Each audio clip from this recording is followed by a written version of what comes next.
What's up? My name is Kirtan and we're back for the third book review of this channel, which I am almost 4 weeks late to, and I need to be way more consistent with uploading videos because apparently they're doing much better than I expected for just a pretty new booktube channel. Anyways, we are here with the review for this time a nonfiction book called Bad Blood, and I'm pretty sure you're kind of like thrown off, thinking to yourself, what? Kirtan, a nonfiction book? But honestly, I was skeptical to talk about this book too, and the only reason I feel I need to talk about it is because I saw other bookstagrammers, specifically Sarah from Fiction Matters and Yuki from yuki.reads on Instagram, actually post about how they thought this book was crazy. I thought to myself, okay, I need to talk about this because I've read this book a year ago and I didn't think bookstagrammers would hop onto this book either. So here I am trying to jog my memory out from a year ago of when I read this book. But it was so good that I'm pretty sure I could be pretty descriptive with it. So without any further ado, let's get into this book review. So the way I found Bad Blood was through Bill Gates's Goodreads account. Now I know some people do not like Bill Gates, some people do. That's for another time to talk about. I respect both sides or both opinions, but I saw his review. He put 4 stars. He said, almost verbatim, if I try to remember, he said this book was, for the lack of a better word, insane. And that was honestly a perfect description of this book because it is like a nonfiction case study-ish sort of a thing, but written like a really good thriller. And it made me feel so many emotions. I went through an emotional roller coaster reading this book, and as I explained to you what this book is about right now, you're probably gonna like start to understand where I felt that from. But anyways, Bad Blood is about a Silicon Valley startup called Theranos, and the main characters of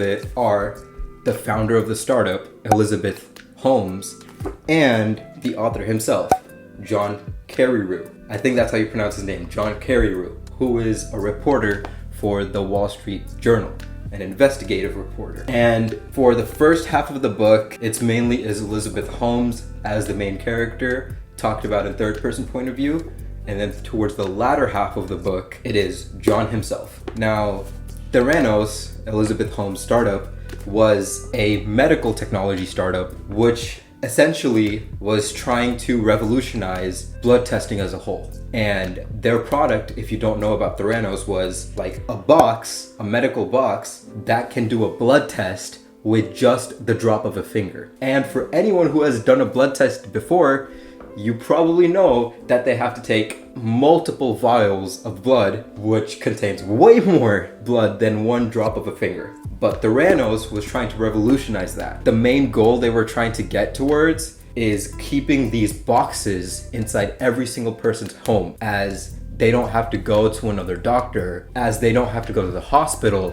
to do a blood test.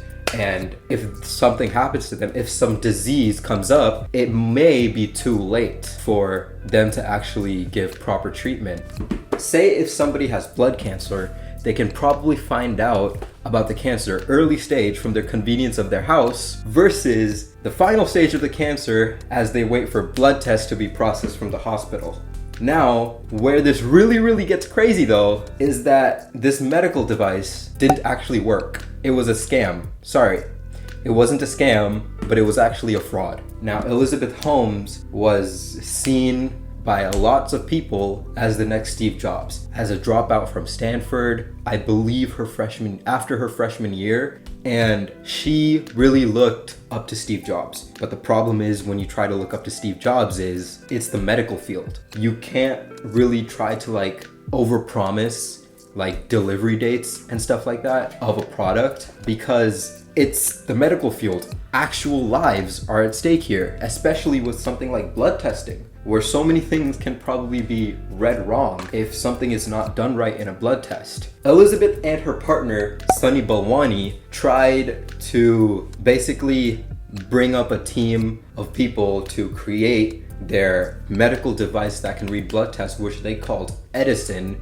and they kind of understood that they were really behind on deadlines for when they're going to release the Edison. So then they just started to release really bad versions of the Edison that couldn't actually properly read blood tests. And many investors in the medical space or the medical technology space overall kind of saw through their schemes and stuff. And that's why Theranos and Elizabeth Holmes did not want them to invest in their company, but they got other people in the technology field who were, for the lack of a better word, greedy for just more money to invest in this company. Some include Tim Draper, who is a crazy investor, but probably has no experience in medical technology, and Larry Ellison, who had a really huge role with Oracle. I believe he was the CEO or founder, but what has he got to do in medical technology at all? And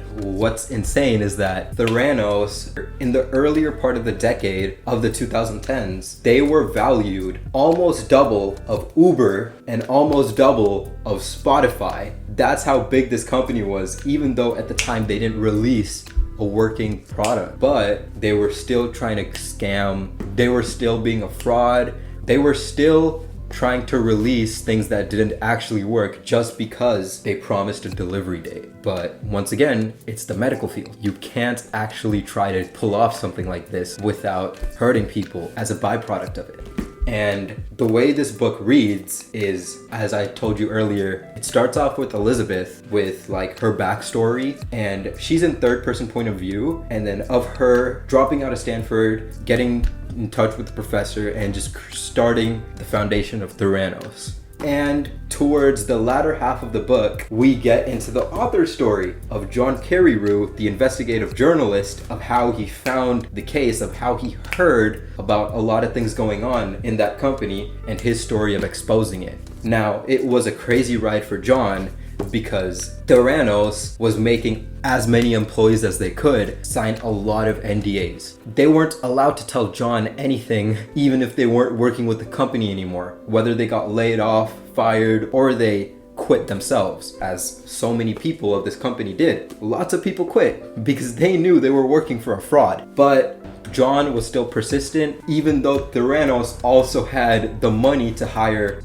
So it was hard for John because Theranos had hired the best lawyers in the world, David Boies and their team. And David Boies had some dirty tactics, such as just following people who were affiliated with John Carreyrou just around and trying to get them to stop publications against the company itself. And what's crazy is that Elizabeth and her partner Sunny, they knew they didn't have something working. They knew they were getting close to fraud, but instead of returning money that investors gave them, they used money from investors to try to prevent people from negatively talking about them, because they knew their word of mouth is going against them right now, and they tried to prevent that with investors' money, but they could have just returned it into the first place. And that's something John was super pissed about, that they just used their money to do even more fraud and prevent other people from talking about the frauds they're doing right now, when they could have simply returned it.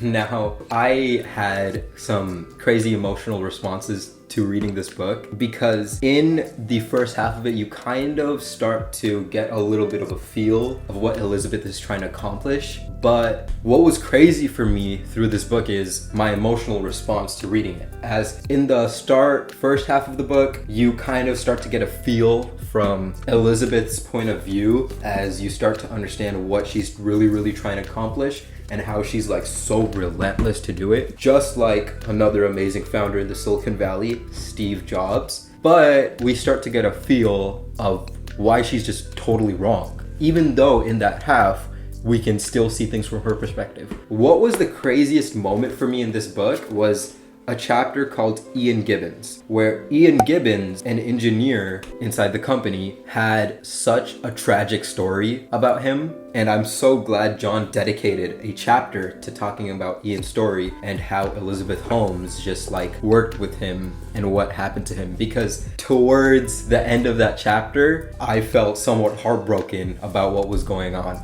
I'm not really trying to talk about it too much because I'm trying to be very careful of giving any spoilers. But if you read Bad Blood, and if you get to the chapter about Ian Gibbons, yeah, you're gonna understand what I mean. You're gonna understand like how tragic that was. And that was the tipping point for me in which like Elizabeth Holmes, dude, I just wanted to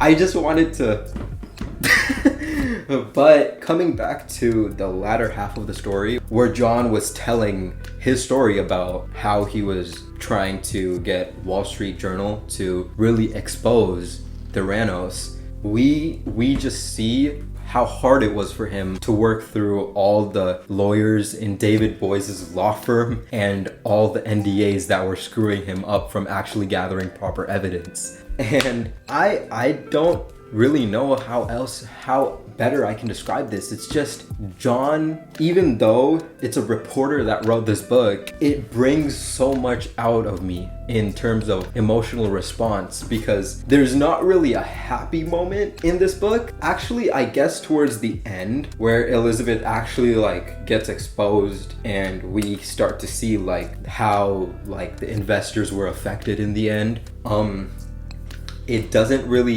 The book doesn't really have that many happy moments in it, but more of just, come on, why was this even happening? Why did you decide to do this? Sort of a response from me.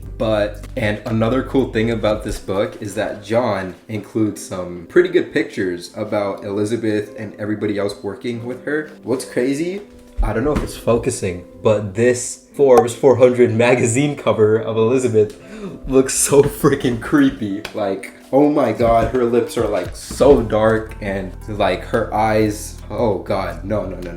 Anyways, in the end, what happened to Elizabeth, she gets pretty much exposed by John, because this book was actually a huge part in getting the company to shut down, because John's purpose of even writing this book was to let people know about how terrible of like a scheme is going on with Theranos. And the 2020 version of this book, which is what I have right here, there's an afterword of him saying that 3 weeks after the publication of the book, the FBI just caught Elizabeth and her partner Sonny for fraud, and they have some pending court cases right now which have been delayed because of COVID. Actually, they were supposed to happen last year, but I don't know if the court cases actually still happened. But anyways, so Theranos overall has completely shut down. Now I think it is just a matter of Elizabeth and Sonny just getting a decision of hopefully guilty of fraud by the court, if it did not happen already. But anyways, I guess I will wrap the video up right here. Highly recommend this book. It is not too long of a read, but it is just a page turner. As you read the book, you're like, I need to hear more. I need to go through more. I need to go through more of this book. You'll find yourself stopping to put this book down because it is an amazing, amazing page turner. Shout out John. He got a Pulitzer Prize I think it was a Pulitzer Prize, which he got as an award for reporting on Theranos, but he deserves so much credit for just exposing that startup and writing a really, really, really good thriller, a really, really well-written nonfiction book that actually reads, once again, like such a well-written thriller. But anyways, that's about it for today. My next book review is going to be on this, which I'm pretty much halfway through. I've been kind of delaying it. I need to finish this up soon. It's really good so far, so shout out Taylor Jenkins Reid for writing that book. And apparently the Amazon Prime series is coming out on this book. They just started, I think they just finished filming, and they're gonna release the video series on Amazon Prime of the story soon. But other than that, I didn't even talk about it in a couple other videos, but we actually have a candle line too going on at Sense Fiction. I'm holding the first scent right here. We had a Kickstarter for it and everything. Go check this out. Go check this out. We appreciate your support, and we are trying to get as much feedback from our candles as much as possible. and we're gonna definitely release more scents with this candle line. But anyways, once again, thank you so much for watching this video. Please subscribe, please hit the like button. Let's see if we can get the YouTube algorithm to run this up, because I want more people to read Bad Blood. And comment down below if you've read the book, or if you're even considering of reading the book in the first place, because I usually don't really recommend nonfiction to that many people, except if it's about like business and they're actually trying to learn something. I didn't really gain some insight from this book, but I just had an enjoyable time reading this. But once again, thank you so much for watching the Sense Fiction Book 2. I'll see you in the next video when I review Daisy Jones and the Six. Thank you and take care.